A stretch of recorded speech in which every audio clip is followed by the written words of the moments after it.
Halo teman, mari bergembira, belajar bahasa Indonesia.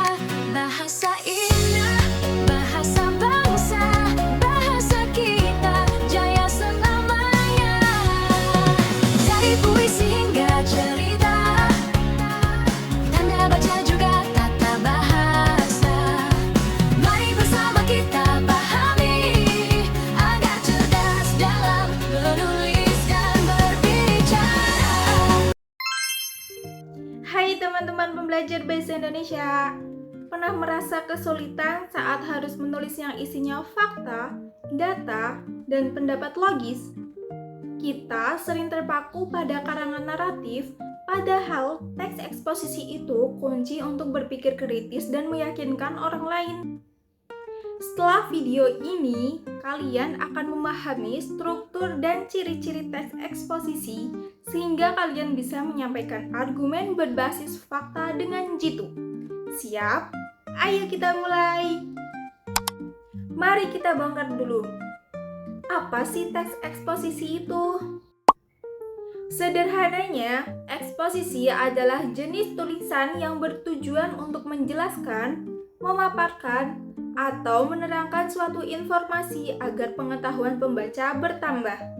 Ingat, tujuan utamanya bukan untuk memengaruhi secara emosional, tapi meyakinkan secara logis berdasarkan data dan fakta. Ciri khasnya objektif dan informatif.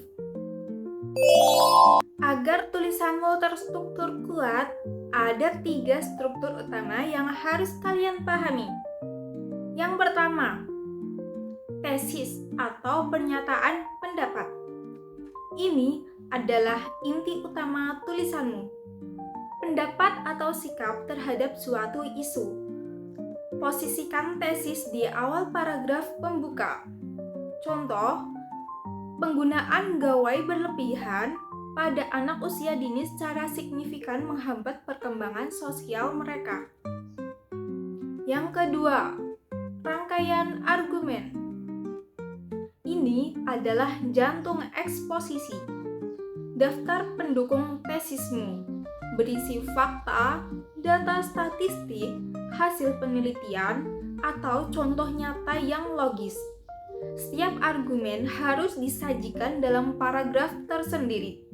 Ingat, tanpa bukti kuat, tesismu hanya akan menjadi opini kosong. Dan yang terakhir atau yang ketiga, penegasan ulang pendapat. Paragraf penutup yang memperkuat tesis awal setelah semua argumen dipaparkan. Gunakan bahasa yang sedikit berbeda tetapi maknanya sama. Ini mengunci keyakinan pembaca tentang posisi argumen. Nah, agar eksposisimu makin jitu, perhatikan kaidah kebahasaannya. Pertama, kata leksikal atau nomina dan verba yang jelas dan baku. Jauhi slang atau bahasa tidak resmi. Yang kedua, konjungsi kausalitas atau sebab akibat, seperti kata karena, sebab, oleh sebab itu. Ini menunjukkan alasan logis di balik argumen. Ketiga, konjungsi pertentangan seperti kata tetapi dan namun untuk menghadirkan sudut pandang lain yang tetap direspon secara logis dan ilmiah. Keempat, penggunaan kata teknis atau istilah terkait topik. Misalnya, jika topik yang diambil tentang lingkungan, gunakan istilah deforestasi atau efek rumah kaca. Ini menambah kredibilitas tulisan.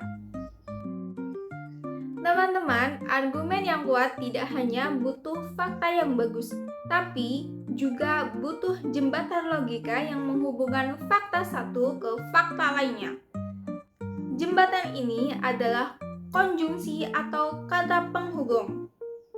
Ada 3 jenis konjungsi penting yang harus kamu kuasai untuk menulis eksposisi yang logis. Yang ke-1, konjungsi sebab akibat atau kausalitas. Konjungsi ini menjelaskan alasan terjadinya suatu hal. ini adalah kunci untuk membuktikan tesis. Seperti kata karena, sebab, oleh sebab itu, oleh karena itu. Contohnya, pelajar cenderung tidak fokus di kelas karena kurang tidur akibat bermain gawai sampai larut. Konjungsi berikutnya yaitu konjungsi penguatan atau penegasan. Konjungsi ini digunakan untuk menambahkan informasi atau menegaskan kembali argumen sebelumnya. Seperti kata bahkan, apalagi, di samping itu, dan selain itu. Contohnya, sampah plastik merusak lingkungan, bahkan mikroplastik sudah ditemukan di tubuh manusia.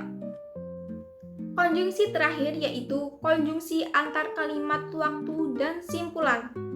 Konjungsi ini penting untuk menata alur waktu atau untuk memberi kesimpulan di akhir paragraf.